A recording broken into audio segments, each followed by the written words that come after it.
नीरती देवीला प्रसन्न केलंही नाही. मग सांगितला का नीरती देवीने चिरतारुण्याचा मार्ग? मला चिरतारुण्याची गरज नाहीये. हो. अरे देवा, मग तुझी सगळी मेहनत वाया गेली ग बिचारी. काहीही वाया गेलेलं नाहीये. आम्हाला सगळं कळलं.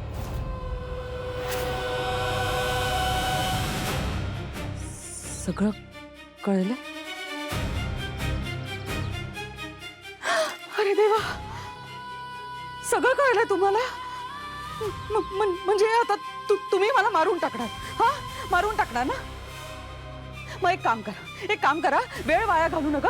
मला आत्ताच्या आत्ता इथे संपवून टाका मला. हा, तुझी ही इच्छा लवकरच पूर्ण करू. लवकर करा. कारण एकदा का मला चिरतारुण्य मिळालं ना, मग तुम्ही काहीच करू शकणार नाही. तसं तुम्ही आत्ताही काहीच करू शकत नाही म्हणा. एवढी हिंमत वाढली आहे तुझी? मग तुझं खरं रूप दाखव आम्हाला. दाखव ना, आता का घाबरतीयस? मला खरं सांगा, तुम्हाला माझ्या खऱ्या रूपाबद्दल कळलंय ना? हा, कळलंय ना? हा,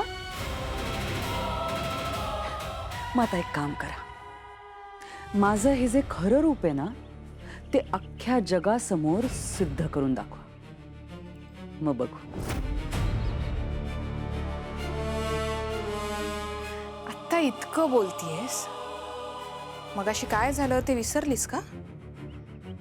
अंबिका, अंबिका, मला इथून बाहेर काढ. मला सोड.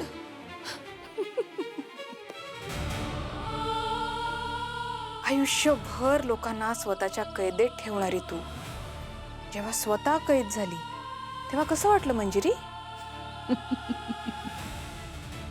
अंबिका, तो माझ्यासाठी एक निव्वळ खेळ होता ग. पण मला खूप मजा आली. पण नंतर कंटाळा सुद्धा आला. म्हणून मी स्वतःच त्या खेळातून बाहेर पडले. पण माझ्यासोबत हे असे खेळ खेळण्यापेक्षा ना, तुम्ही तुमच्या आई बापाला वाचवा. नाहीतर तुझ्या बापाचा नाहक बळी जाईल आणि आई आत्मा म्हणून भटकत राहील. वाचवा आईला, बापाला आणि तुमच्या मुलीला.